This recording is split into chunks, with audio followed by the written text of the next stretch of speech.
Welcome, podcast. Thanks so much for tuning in to Officially Speaking, Episode 3. Today we're going to take the Luke Bryan tour and turn it officially into the Luke Bryan Show by taking over the podcast. And to do that, I'll be bringing in my good friend Luke Hamilton, who will join myself, Brian Herzog, and we'll tell you a little bit about the travel we've been able to do this year, umpiring around the world, including a couple trips to Europe and a more recent trip to Taipei that by the end of it ended up being an unintentional around the world trip. And then to finish off the podcast, we'd like to bring a little accountability to the world of sports announcing. The 2-2 from Rusin. Call strike 3. Shaw down on strikes, 2 away. But he quick pitched him. I don't understand as a hitter how that's not a balk. We'll talk about what a quick pitch actually is, why you should know as a pitcher what your responsibilities are in this rule, and how it's affecting our youth sports today. Thanks for tuning in. I appreciate so much that you'd spend part of your day with us. And I gotta go find Luke so that we can get this shindig started. Luke Bryan Tour. I found Luke. Hey guys. How you doing? Hanging in there. For those that don't know what the Luke Bryan Tour is, that's what we're about to tell them. And for those that do know, I don't know who taught my mom how to download a podcast, but thanks, Mom. Appreciate you listening. So, Luke, you're a flight attendant, if everyone doesn't know. And so where are you coming at us today? Or coming at you from the Indianapolis of Indiana. Indy. It should be noted that the current temperature, at least when I arrived, I'm sure it's colder now, is 35 degrees, felt like 20. And this weekend, I am fixing to, I guess tomorrow, heading out to Indiana to see my family in Indiana, northern Indiana, like up near Michigan. And so they're expecting temperatures in the single digits.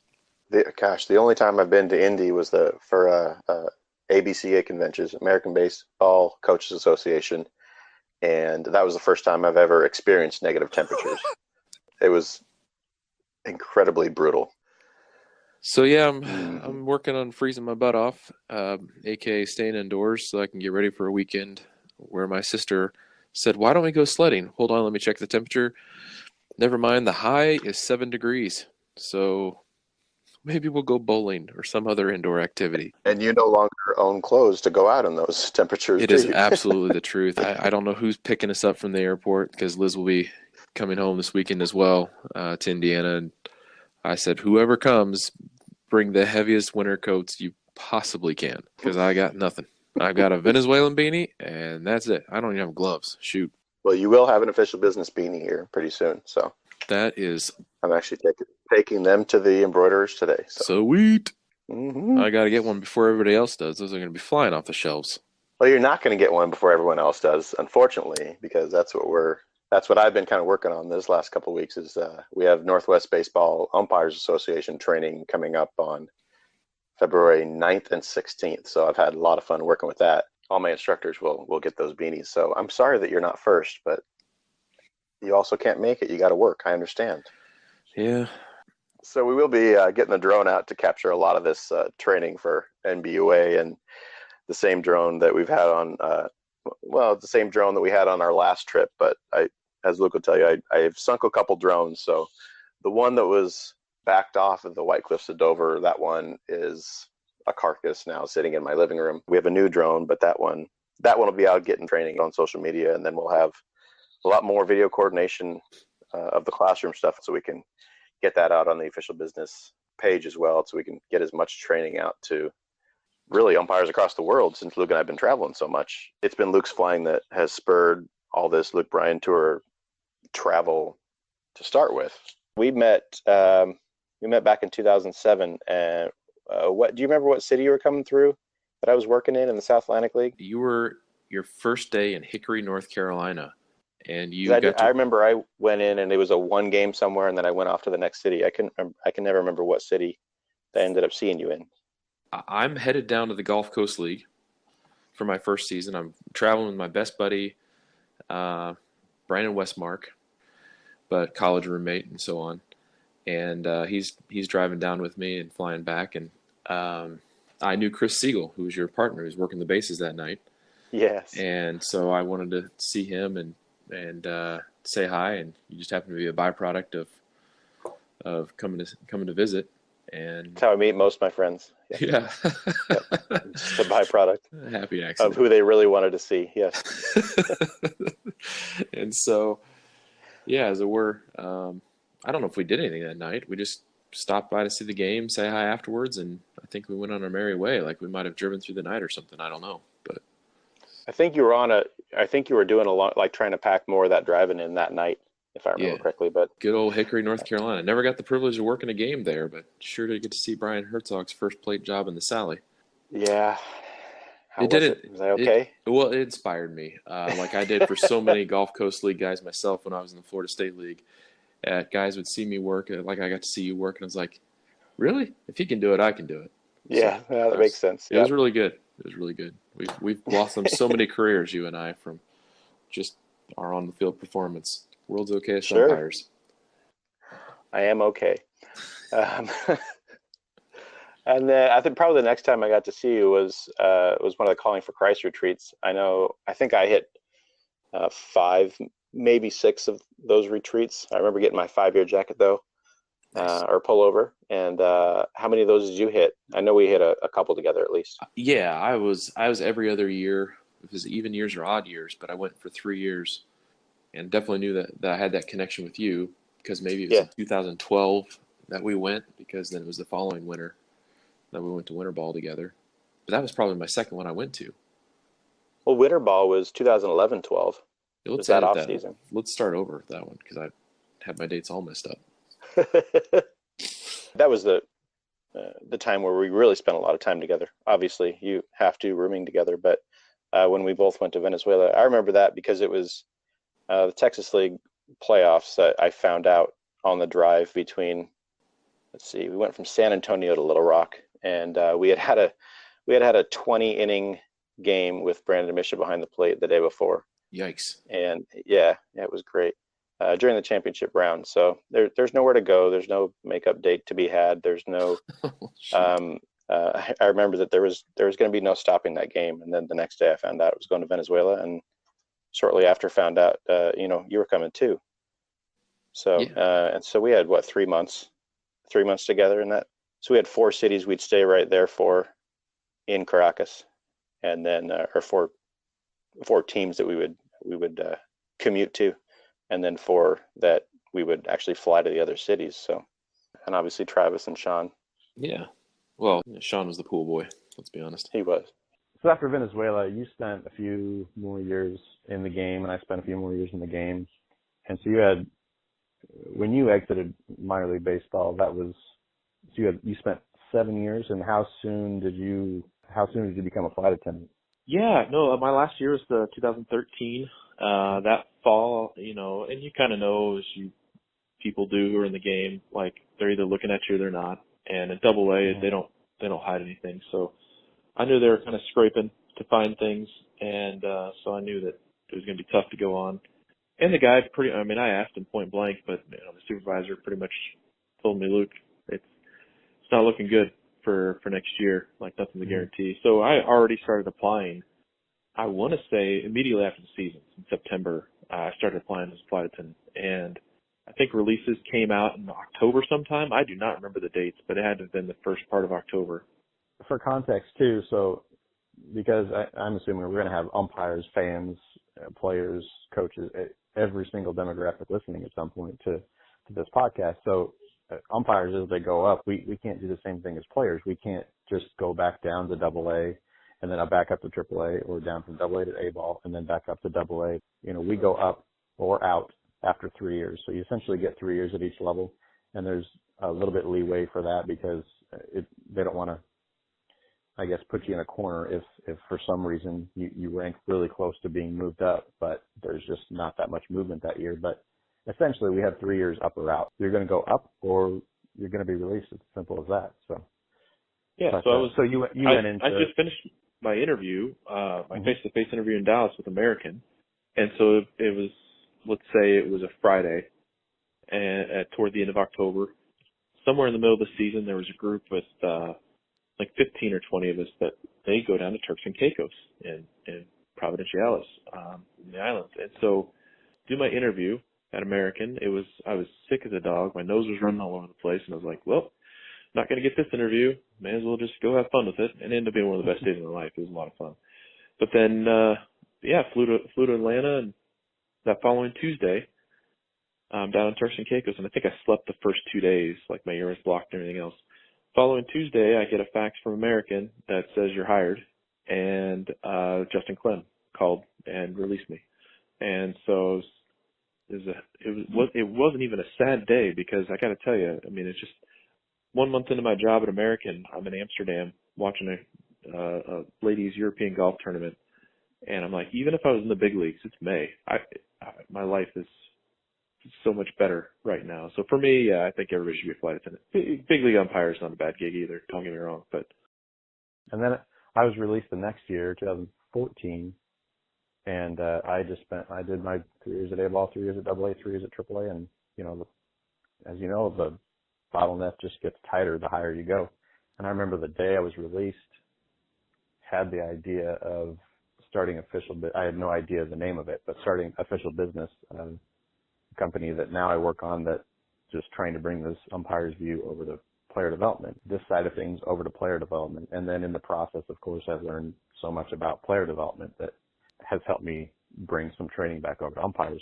And even some of when we talk about AJ Przinsky later this podcast, not being on point with his rules knowledge on a quick pitch, or what he calls a quick pitch, that's even some of the stuff that I want to bring for just through official business, because that's the stuff that now that I'm on the front lines, or I see the umpires on the front lines at these youth tournaments across the country, that's the kind of stuff that I hear the same rules knowledge or lack of rules knowledge spewed at these tournaments, and it causes a lot of these arguments that then escalate to a lot of the larger situations that you see across social media and whatnot. And it's amazing that you hear the same verbiage that came out of AJ Przinsky's mouth, or Joe Buck's, or Alex Rodriguez, or something like that, and people just take it as scripture. This is one big reason why we're losing umpires across the country, is because of all this abuse at the youth levels of umpires, and new umpires coming into the game at 15, 16 years old, and they're not supposed to be good yet. They're just learning. You know what I mean? And they're umpiring a 10-year-old game, and it's amazing the arguments that are started over. First of all, they're like 10U games, and that should not be the point of this game. It should be child development, not. Yeah, I do believe you're right. I don't even think the announcers, I don't care what sport it is, realize how much influence and impact they have over the people watching. Yeah. And they don't even have to have an impressive resume. It doesn't have to be like the John Smoltz who has, Cy Youngs and World Series. It could be the Joe Buck. And so, even if it's a situation of a close play, oh man, I think he was out or safe, to, oh man, they messed that rule up, or what have you. So yeah, there's a lot of influence that I don't even think those guys realize the impact that they have. From there, enough about official business right now, but from there, you had always made it known to me that you have a registered companion pass, and that normally goes to a spouse, but since you're not married, you had another friend on it. You said, hey, whenever it's time, whenever this works for you, I'd love to put you on that pass for about a year and travel across the country, travel across the world. We didn't really know it would result in so much different international travel that we've been able to do. But when you transferred that pass over to me for the first time was when we went to Europe for the first time for Finkstonball 20 in Austria. That was a really fun trip. So that was June of 2017. Yeah, I think it was it was June 1st, because I remember it was right around May 31st, something like that. The year before, in 2016, I was headed to Edinburgh, Scotland. I was flying there on my own time because I was going to see the British Open in St. Andrews. And so I got a hold of one of our friends now, Thomas Haywood, who we met originally at umpire school at Jim Evans Academy. And I said, hey, man, I'm going to be in town. You going to be around? And he said, no, I'm going to be in London. that weekend umpiring baseball. I'm like, you know, I've been flight attendant now for, well, like several years, and I really haven't done a ton of umpiring. I just remember getting a hold of him. I was like, man, I'd love to umpire with you. That'd be great. So that fall, he hooked me up with the Finnish National Finals in Helsinki. I flew out there and got to umpire with him and a local guy who is just getting into umpiring. And we worked like game 3 and 4 or something like that of their finals. And then the following year, that spring, he had me come out to Austria for this big deal and got me hooked up with Philip Dressler and Atnong team. And yeah, it was just a great, grand old time. So then the following year, I was like, hey, I got this guy. He doesn't know much how to umpire baseball, but, you know, he can Not really. fill out a uniform. And I can fill out a uniform, all right. A little too much these days. Yeah, I said world's okay at umpire, and they didn't know how to translate that in Swiss as well as Austrian. So they did it in German, and it worked out. But yeah, we got you out there that year. That was how it started in terms of our first trip out. You've been traveling with your base gear ever since, because it just doesn't make sense not to, pretty much. I mean, I have right? I worked the British National Finals last year, and I just told the guys, listen, I'll bring my base gear, and they had different levels, different age groups of the British National Finals, and I worked my way around the bases, and it was all in a layover. Like, I was getting paid. I had like a 34-hour layover in London, and just umpired the whole time with Gabor. Yeah, what a good way to see the world and just umpire wherever now. But that was with Gabor, you just said? Yeah, Gabor. Is that the first time you met him, or? No, I met him at in Austria the first time. Finkstonball. Oh yeah, Finkstonball night. That's when I met him. So Thomas was my only connection there, and then obviously I met Eddie and Gabor and Thomas Schwartz, basically all the guys that you know that you've met, and so yeah, that was my introduction to them. Previous to that, I didn't know anybody. So Gabor Erdos, we had Thomas Haywood, obviously, Thomas Watts, Eddie. Eddie Fannin.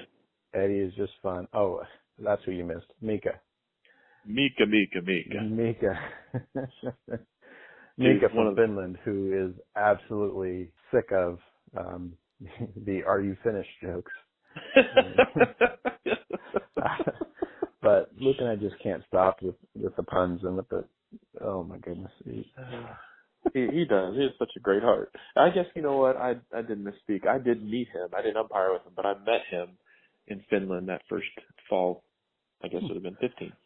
And then, so in between Finkstonball 20 and then this year, Finkstonball 21, you relocated, or was it relocated, or were you reassigned? Yeah. Is that your call, or is that America's call? It is, correct. Yeah, I always put in my transfer and so it's voluntary. And honestly, I did not get my transfer to Miami the first time I put it in. So I decided to wait 3 months, so I didn't have to be on reserve back-to-back months. But yeah, when I finally relocated, I guess so did we come down here the end of May? May sounds right. I did have that written down somewhere, but I can't quite remember. Yeah. That's actually where the Luke Bryan tour started, because we were just having fun. I flew into, I can't remember where I flew into, because we were shooting for one city as you came down the East Coast. It's Philly or Baltimore. Maybe it's Baltimore. Yeah. So I joined you in one of those cities, and we kept going down the East Coast. And when we hit the Florida-Georgia line, I remember just like saying, "Oh, watch this. This will be fun." So I threw out, hashtag Luke Bryan tour meets hashtag Florida-Georgia line, or something like that. And so that's when we first used the hashtag, just kind of for funsies, and then I was like, well, if you know much about social media metrics, like on Instagram, you can just follow that hashtag. So we'll keep using that when we travel. And the next, I'll be honest, I'm still a little shaky in the metrics, but I believe you when you talk. Yeah, well, yeah, I don't worry about it. You're the front man. You're just kind of a hype guy. You're just a pretty face. So yeah, I get it. Absolutely. And then the next, this is great because we grew from 2017. So 2018 Finkstonball, we were actually to add through Gabor Erdos, add another tournament in London, just right on the backside. And we were able to add my wife Bonnie to the trip and your girlfriend Liz to the trip. So that ended up being two and a half weeks maybe. It was a pretty big trip in late May and June. That was pretty awesome. This was a pretty big trip, and we got to expand at the point. So we did our thing with Finkstonball 21. We spent our time down in Hallstatt, which is where we go for a couple days, few days after the Finkstonball tournament. Mostly because there's a lake and mountains, and it's freaking gorgeous. That's when we started. So I brought the podcast mic along. I remember I bought a 3-axis gimbal so we could get a little more video. Of course, I had the drone with me so that we could take drone footage of the tournament and then move on to England. So since we brought the podcast mic along and thought it might be fun to do, we went down to Hallstatt, and then we were able to get a lot of audio as we did some at dinner, some up at the top of Five Fingers. We were about over 6,000 feet up, being able to look back down on Hallstatt. Yeah, we got a lot of audio, which is hilarious because of all the accents. And that's why I really wanted to bring it that trip. Yeah, and the puns. I mean, good grief, Eddie and Thomas and those guys are just like king of puns, which fit in well with us. But very funny. The video, I mean, not only breathtaking, but when people get to see the video, they'll be able to explain a lot better. So then at the end of Hallstatt, then we talked with Thomas a little on the microphone, and because Thomas isn't shy from it, he loves to talk on it, and so we love talking with him. He, I guess, more than some of the others, I can understand him better. So there's not as heavy. And he's the guy from Scotland, so go figure. Yeah, exactly. Here's a little of what we have from, I guess we're leaving, if I remember correctly, we're leaving Hallstatt, and we're just sitting looking over the lake and talking a little bit about Finkstonballs. I feel that next year Luke and Brian Tour should go to another Austrian town potentially, because we've been to Hallstatt several years, and time to have a look at somewhere different. And like I know one or two places where you could be a total kid and go on one of those summer luges, and they go down the hill in the summer, and let's just say all the giggles and what have you. It's a good laugh. It's a good wind down after Finkstonball. I'd definitely say someplace new next year, because this place is starting to look ugly, and I don't think I can do another year of it. Well, if you're back from that, hopefully we have some better audio quality for you. We had a fun time out at Hallstatt, and from there we just went over to finished up that part of the trip, went over to Munich, and flew to London for the what was the name of that? ISSTs. I still don't know what the acronym stands for. So we did the ISST tournament in London, and what were those, about 14-year-old games, Luke? Yeah, I would say that's about right. Junior high. Okay, that's what yeah, and we had there was a lot of American kids on every team, even though I remember Egypt, and I'll look through a couple of my lineup cards, but there's a lot of, I don't believe it was servicemen and women's kids, but there were a lot of, was it State Department families that kind of traveled? And I believe that's correct, isn't it? I mean, it's a combination of that and military kids. Was it military as well? It could have been. I just remembered State Department. I thought I had put military in my own head, or maybe that was part of that. It could have been a combination, but there were kids from the countries that were representing, obviously, plus some kids, U.S. kids that were traveling, so or stationed over there with their parents, rather. But that was fun, because we got to head out to London after we did our double headers in the morning, and got to see a ton of that via bike. You and Luke was kind of our guide on that. You remember where you took us on that? Yeah, we did a little bike tour. We started in Hyde Park, and then just bike rentals, £2 for 24 hours. Kind of hard to beat that. And, that was pretty amazing. We just went to Hyde Park, went down to Buckingham Palace, and I remember you rode through Park. Was that Hyde Park when you rode through there and we lost you because you weren't supposed to be riding in there? Yeah, because it's trying to do the proper thing and not have everyone go like, "Oh, stupid Americans," you know. So I remember that much. Not wanting to follow you, be associated with you at that moment. Yeah, it was right in the middle. There's a park splits up like that, so Gotcha. that construction area is kind of nuts. But yeah, you're right. Because the light turned red or something, and I just went ahead and went because I didn't think any cars were coming. Yeah, and then I think on the other side of the street, you just kind of tore off into it, and you were beyond shouting distance from that point, even on my best umpire voice. So rear view mirrors weren't working on my bike that well either. So I'm gonna send a harshly worded email that all their bikes need rear view mirrors now. So.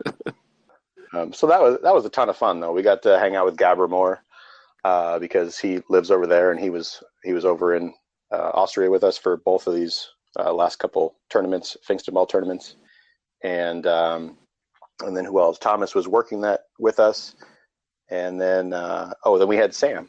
Yeah, we got to meet up. We traveled. Got to meet up with Sam for dinner that one night.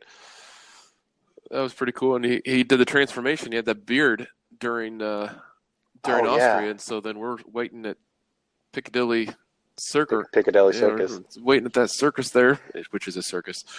Waiting there for him, and we're like, "Oh, where is this guy?" And we hear a familiar voice, and still not recognizing who it is. And all of a sudden, it's you, Santa. You shaved. Yeah, he looks stunning there, man. With no kidding, that shaved face. I didn't recognize him. But, Dapper Sam. So that And yeah, you can. We have an audio clip from Sam. You can lead us right into that if you want, because he's pretty awesome. I loved traveling with him. He's not an umpire, but he loved learning about that a little bit, and we loved learning about what he did, because he actually worked for the Royal charity. Is it their charity? Was correct? Yes, he does charity. He basically does all sorts of stuff with charity work. That's why he gets a paycheck. But he has such a way of telling stories. Phenomenal storyteller. Mm-hmm. And so the story of the clip that we got at dinner, he tells of where he used to do, who he used to raise money for. Keep in mind, we met him for dinner in London, but we had just come from Windsor Castle that day. And Windsor Castle is way west of town, out near Slough, where we were working, but it's also near Heathrow, and that's obviously the busiest airport. Sam tells the story better than anyone. I used to go there quite often. I used to work for a royal charity, so I worked for the For a what now? a royal charity. So I worked for the. Now, is it easier to park there, like you drive out there, or take the train? I take the train, just easier, and it's all walkable. But we often had events on at Windsor Castle, so I worked for the Prince Charles's charity, and then for Prince Philip's. Yep. And we used to do these evenings. They weren't fundraisings. You can't do fundraising in the Royal Palace, but we do thank you dinners. And we once had this big dinner. It was about £10,000 a table, so kind of fairly hefty entry price. And it's a lovely American couple. I'm just showing them through the Great Hall and the throne room and this and that. And they look out the window, and it's got this beautiful view, but over Slough and that part of it, which is kind of obviously a lot more modern. And just as we're chatting, a plane goes overhead, and the old lady says to me, "It's such a shame they built it on the flight path." It's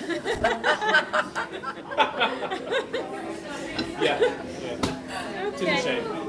Tis a shame. And what do you say? What can you say? Yeah. You just have to say, yeah. So I said exactly what Luke said. Yeah, bummer. Real shame.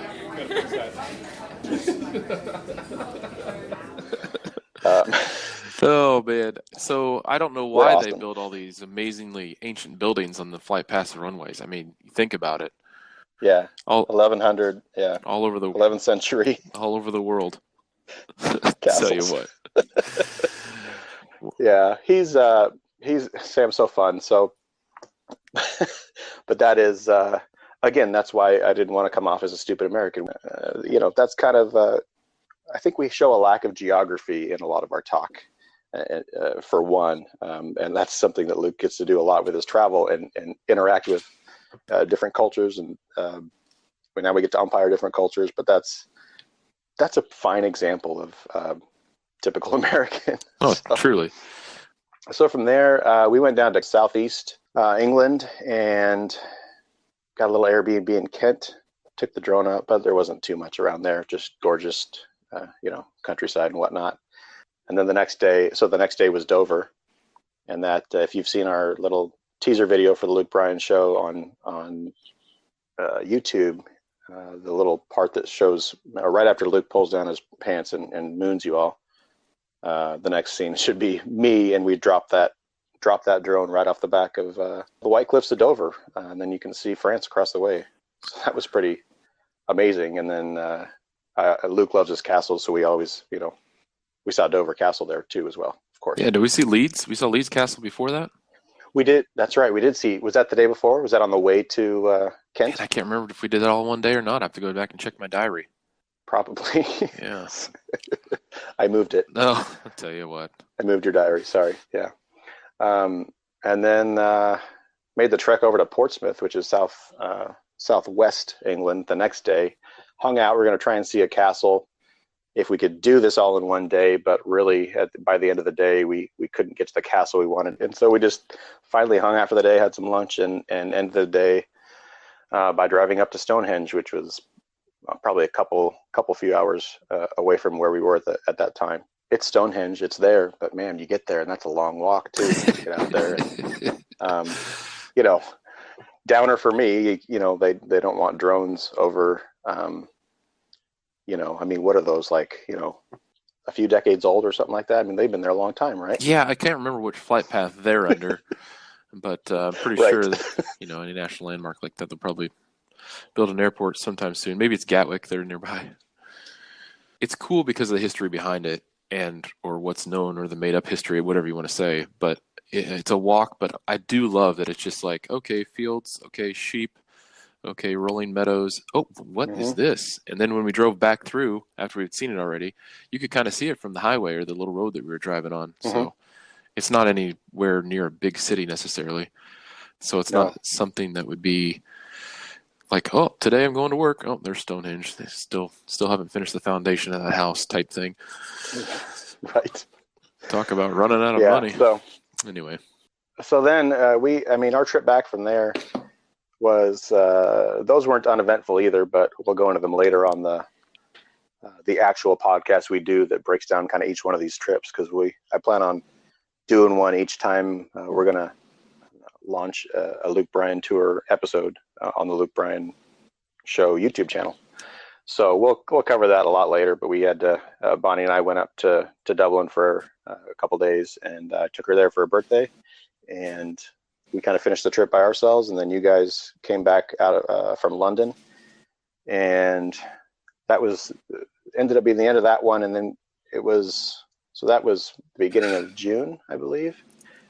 And then the middle of July is when our next one came around, where we were going to head to Taipei for the International Rubber Baseball Tournament.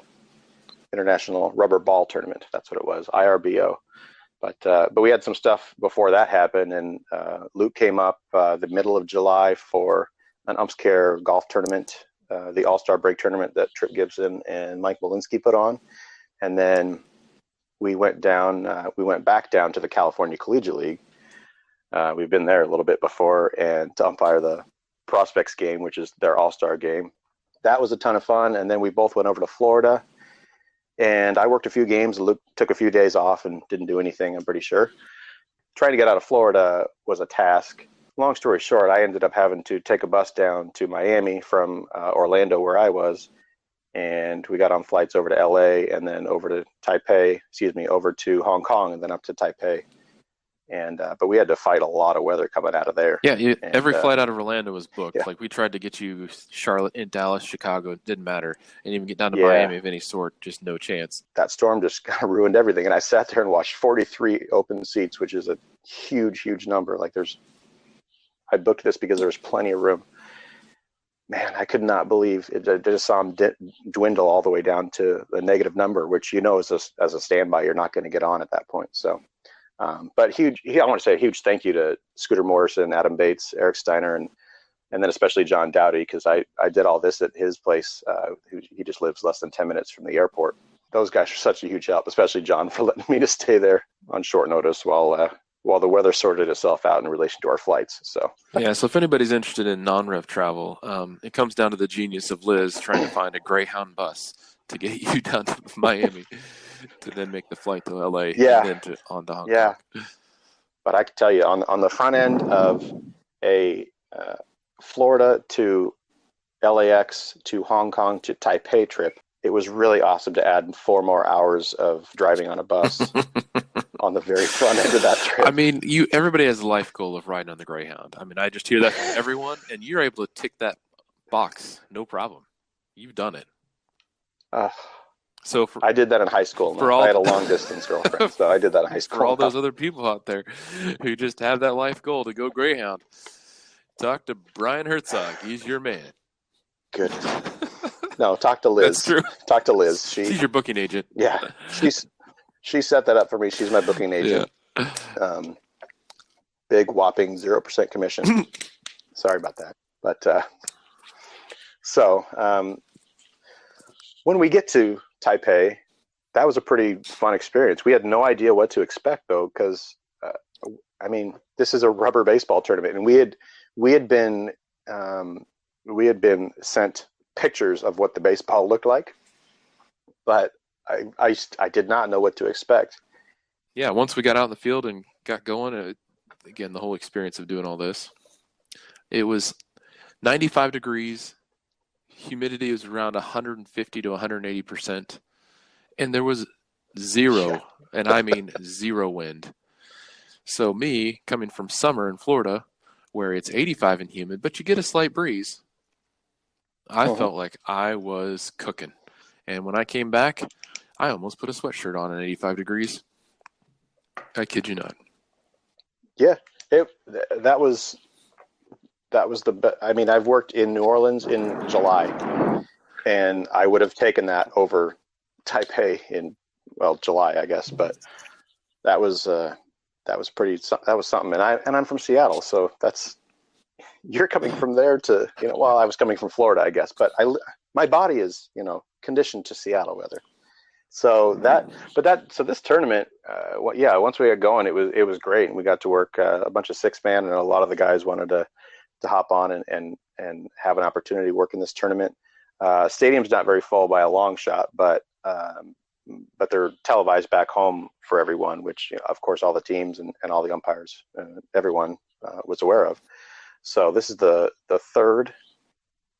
This is the third tournament that they had. So it's very much both in Austria and in Taipei. I mean, baseball is very much in its infancy, so it's very different conditions than you would work in the U.S. and we're kind of fighting for different things in different countries, So it's really fun to get our finger on the pulse of baseball worldwide at this point in our travels, and hopefully that'll just expand next year. Do you have any fun there?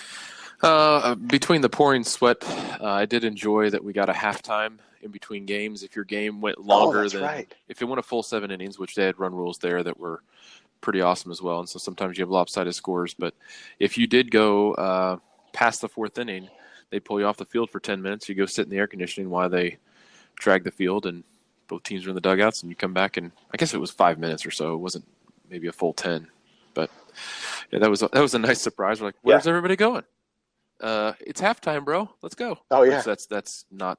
That's not a very good translation. I don't think they necessarily say it's halftime, bro, in Taiwan, but maybe they will now. Getting home from there, we'll go into this again in detail in future episodes, but this was something that I've never really dreamt about doing, but I'm glad I have it under my belt now. But we woke up at, I think, 5:30 Taipei time to leave for the airport, and got out the door, got to the airport, had a rough time at the airport. They saved 2 middle seats in main cabin, 20 rows from each other for you and I. And we still synced up Pitch Perfect 3 to watch together. We had to finish our movie, of course, because it's our travel movie now. Aka what? So that when we get from Taipei to Hong Kong, we had about a 12-hour layover, I think, and then we weren't going to be able to get on multiple flights. We had to walk to multiple ends of the airport, back and forth, crossing back over paths that we had already gone, long treks on. And it became clear to us that we probably were not going to get home via the traditional route of going from Hong Kong to somewhere on the West Coast. A couple flights that were, what were they? Oh, they had open seats, but they were weight limit. And they took two looks at one look at the two American guys, and they were like, well, we're at weight limit. We're not going to put those two guys on. We can get 4 other people on. So, no. I want to deny that. So we got stuck there. I want to deny this story, but it's true. We got stuck there and finally decided that somehow going around the other way around the world was the best way to guarantee us getting home. So we had to pony up for a hotel room. And then we went from Hong Kong. The next day, went from Hong Kong to London, sitting middle seat and window seat. And then London to Chicago. That one we were lucky. We got business class on. And then in Chicago, we split ways, and I went to Seattle, and you went back down to Miami. And that's kind of where that one ended. But that ended up being from door to door, from our hotel room door in Taipei to my apartment door, was a 76-hour travel day. So a lot of people want to focus in on that business class and go, oh man, you're just living the life. And that's great when it happens, but you got to be willing to play both sides of that coin. And Luke and I were talking at one point, and we felt we had gotten away with a lot of stuff. Like, we shouldn't have made that flight. We shouldn't have made that flight. And somehow the last 2 open seats were business class, and it just kind of started piling up, and all came together on this, just us trying to get home from this last trip. So that's where we went in 2018. We're working on some of our travel plans. We had just been talking earlier today, actually, on some of our plans for 2019. We had a request to hit Prague, actually. So that means it's the perfect segue to our official fact check of the day. Bingo. I don't even know if people get that, but we'll go into something.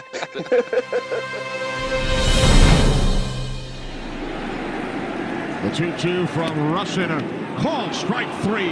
Shaw down on strikes, 2 away. Quick pitch. He quick pitched him. Slider, locked up, Shaw.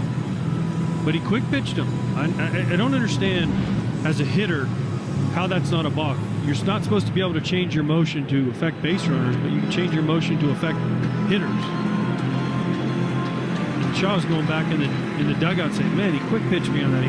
He's had a slower, higher leg kick, and then all of a sudden with 2 strikes, he goes with this one. And it just completely throws you off as a hitter.